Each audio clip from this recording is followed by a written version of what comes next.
Thanks for coming to 1500ESPN.com. Yep, that one. I'm Derek Wetmore. This is Matthew Collar. And before we start talking about the Vikings shutting down the Carolina Panthers in an impressive defensive effort, quick ask. Subscribe to our YouTube channel. If you're not already on that, just click subscribe. It's very easy to do. It takes 2 seconds. Helps us out a lot. We thank you very much for that. Matthew, we're going to talk today about shutting down the great Cam Newton. Impressive performance by the defense. Special teams, some weird stuff going on there, and also Adrian Peterson's absence. Let's start with the Cam Newton conversation, though, because I think that's where it all starts for the Vikings. 3 weeks, 3 quarterbacks the Vikings have made look, I will say, worse than they actually are. Yeah, no, Cam Newton was shut down entirely today. In fact, I would say his raw passing numbers, just his number of yards, is probably boosted up a little bit by the end of the game where they started playing everybody deep. And Garbage time. Right, they're up by 12, don't allow anything. But for the most part today, he was completely shut down. He starts the game pretty hot, actually, moving the ball, and then he scores on a rushing touchdown. And I think a lot of people, including myself, thought, oh boy, I mean, this Vikings defense is going to be in for a long day when it comes to be facing the NFL MVP. Yeah. But then after his ankle was run over by Linval Joseph, I felt like things changed with Newton, that he didn't feel quite as confident in the pocket, and he certainly couldn't run. He only ran for 26 yards. Yeah, how much of the running, in your opinion, and it'll be easier once we go look at the tape, but just based off watching it live the first time, how much of Cam Newton's sort of struggles in the run game are a credit to the fact that he was injured and he missed a play, came back, versus I think the Vikings have done a good job with this all 3 weeks with 3 mobile quarterbacks or guys who have the ability to run. Having the discipline, as I joked earlier, the football terms, gap integrity, they're not over pursuing the quarterback to go for sacks, as you might think based on seeing their huge sack total. But they are actually doing what Mike Zimmer's asking of them, which means there's always some backside contain. There's always some sort of protection that a guy like Cam Newton's not able to escape. I guess both are a factor, but in your mind, which won the day on Sunday for the Vikings? Well, I think it was having pressure from all areas. I think when it comes to Everson Griffin, we know he had 3 sacks on the day, another quarterback hit. He was, as Captain Munnerlyn said after the game, a monster. There's no other way to put it. All right. When you sack Cam Newton 3 times, it's hard enough to bring that man down 1 time, much less sacking him 3 times. But it wasn't just Everson Griffin who was in his face all the time. It's not like it was just coming from one side and he could consistently move to the other side or run to the other side away from Griffin. Yeah. It was coming from up the middle. Linval Joseph is known as just a big, giant man who can take up 2 offensive linemen and just stuff the run game. But he's more than that. I think he's proven to be more than that. And also Tom Johnson, he comes in too. Week after week, he's coming in pass rushing situations and getting pressure on the quarterback. I mean, they didn't have to blitz really all that often because all 4 guys up front, or even more than that sometimes, when they mix in different people like Brian Robinson and whoever else. Shamar Stephen, Tom Johnson's right. in that. Yeah, when they mix in different players on the defensive line. Don't forget Daniil Hunter either. We should I mention know, him. That's right. He gets a sack too. And that's been the story of these first 3 games. And I think it's the biggest factor to why they are, in my opinion, the best defense in the NFL. Sure. Is because they have not just 3 guys or 4 guys who could play. They have about 5 or 6 who could play on that defensive line who are consistently producing and good. And I don't know where you find that in the rest of the league. Yeah, well, and here's where it gets interesting.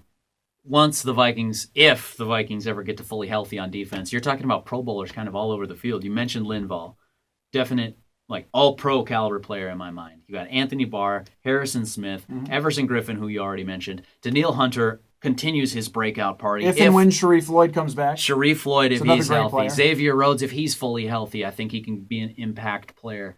Well, that was another part of today, too. That should be given a lot of credit. That Xavier Rhodes comes back, and it's hard to tell just on TV broadcast without going back and looking at the film. You just see it once, like what kind of game a cornerback had. Unless it was like Trey Wayans last week where I think everybody knew, okay, they're throwing at him every play. Terrible. Oh, hey! An interception!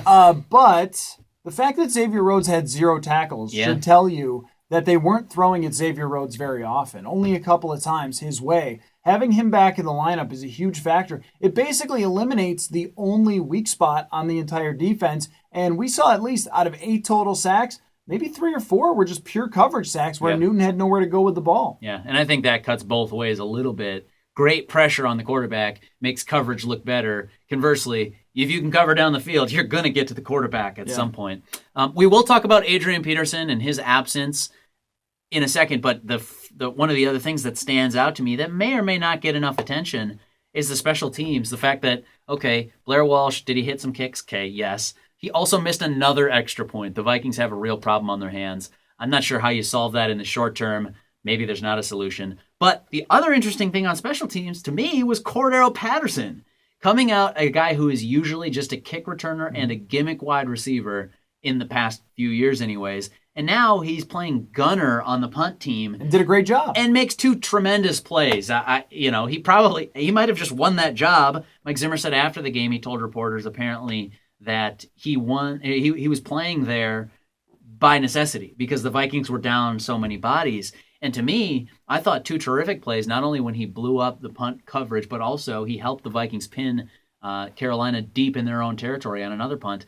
I thought that was, for a guy I rip on a lot for his shortcomings as an offensive player, a terrific game for Cordero Patterson on special teams. And kind of just a part of the whole picture for the Vikings on special teams Sunday. Yeah, and the one thing is, I know that it'll never justify the draft status. Sure. But it has real value having a player like that who can make stops on punts and be an impact player from the gunner position. Now, I know, we're getting like really deep That's into really in the weeds. What percentage of winning a game is involved with the punt gunner? It's probably a very small percentage, but non-zero. But when you not only non-zero, but you make one big play, and it's really worth having that guy. Yeah. And you add that with his very good kick returning, and plus the punt return for touchdown. Don't today, forget about Marcus Sherrills. That punt return was huge in this game because it felt like the Carolina offense was just going. The Vikings offense was going nowhere at that point. So even if you were holding down Cam Newton, it still felt like you were stuck in the mud and we're never going to score any points. So you get that punt return for touchdown, and you add that up with Newton getting his ankle hurt, and all of a sudden you're right back in the game. Yeah, it's amazing. Special teams can flip the game, and it did a little bit on Sunday. I think we're all rightfully giving credit to the Vikings' tremendous defense. The Blair Walsh thing, real quick. Yes, Mike Zimmer said that he purposefully went for 2 on the second touchdown because he didn't trust Blair Walsh to hit an extra point. Yikes. Not exactly a sign of confidence in your kicker. They do talk about him having the body of work and being a good kicker, but if you're going to continue to miss gimme kicks, the body of work soon starts to go out the window. And trust me, I'm a sample size guy. I trust statistics as they come in larger volume, but it's funny, each week we watch the broadcast and they have that Seattle kick queued up. They're ready to show it just in case Blair misses a kick. On Sunday, it's a PAT, so maybe not the end of the world. You're only talking a swing of 1 point, but the fact that then your head coach comes out and says afterward, we didn't trust you. Yeah, it changed the game plan because we weren't sure he could hit that chip shot anymore. That says something. That's not nothing. And he does deserve credit for hitting the other field goals. But now all of a sudden, for chip shot field goals that are 28 yards, you have to give him credit for it, and everybody's got to sort of feel on shaky ground when he runs out there for routine field goals for everybody else. It's going to continue to be a storyline, and I think Zimmer, intentionally or not, sent a message there, maybe to Rick Spielman, of like, I'm not confident in this kicker. Sure. Otherwise, you don't do that. Sure. We will give the people what they want. People want to hear about Adrian Peterson. And the fact that his absence didn't make a huge difference, you could maybe even argue, Matthew, if you wanted to spin it this way, the Vikings' running game was better without Adrian Peterson on Sunday. Yeah. You can't know the counterfactual. It's possible the Vikings' run offense takes a step forward this week if Peterson's playing, but hard to not notice that Peterson's out, and you didn't necessarily hear his name being called all day saying, man, if only they had Adrian Peterson. Jerick McKinnon and Matt Asiata, I thought, filled that role. Yeah, and on the 2-point conversion, what a cut by Jerick McKinnon to slam on the brakes and then burst and just get enough yardage to get in the end zone. Not all 2-yard runs are created equal, right? and McKinnon, his numbers, he ends up getting 16 carries for 45 yards. A few of those are when the game is not quite out of hand, but where they're trying to kill a little bit of clock. Sure. So basically during the time where they were really trying to move the ball, he's averaging somewhere in the range of 4 yards a carry, which I think there's even more in there for him. Yeah. And you do have to wonder about how much they'll use him going forward in other situations other than just putting a fullback in there and slamming him up the middle and hoping he can juke his way around. Sure. Because, there were times last year where they even sent him wide and sent him on a deep route, or sent him over the middle and used him in the passing game. And I think there's more to be had in the passing game with McKinnon. 3-0. No Teddy Bridgewater, no Adrian Peterson, various injuries along offense and defense. Yep, Matt Khalil out. Mike Zimmer continues to get it done, and the Minnesota Vikings are one of the teams to watch, certainly, if not the team to watch in the NFC right now. Yeah, I mean, usually you lose your quarterback and it's over. That's done. It's it. But Sam Bradford just deserves the mention that he played good enough to win, Sure. which was kind of like the Sean Hill week 1. Good just enough to play win. good enough to win. Yeah. But a really nice pass to Kyle Rudolph in the end zone. Was Good able adjustment to the ball by Rudolph as move, well. Right, move the ball in the second half of the game. I will say, though, a lot of times if you have that first half, the way the offensive line played in the first half, and Bradford was not accurate early on, you will lose a lot of those games. And with the offensive line, when Boone went out, I thought they played better. I don't know if there's a connection there, though. Sure. I mean, that's one of those have to go back and watch or if something changed. But early on in the game, it felt like Carolina is just all over Sam Bradford. And maybe there was an adjustment to how fast Bradford was getting the ball out, which could be possible. But you would think they would already know that. Yeah, but against Carolina. I thought that especially Andre Smith had a really tough first half, but TJ Clemmings we didn't talk about him at all throughout the game, which means that, I mean, we'll go back and look at the tape when it comes out, but it's usually good news for a left tackle. Right, exactly. If you're not talking about that guy giving up a bunch of pressures and sacks, then he probably did a pretty decent job. Hey, I haven't heard Joe Thomas's name called all day. He must be having a bad game. No. Yeah, he's doing all right. Things are fine.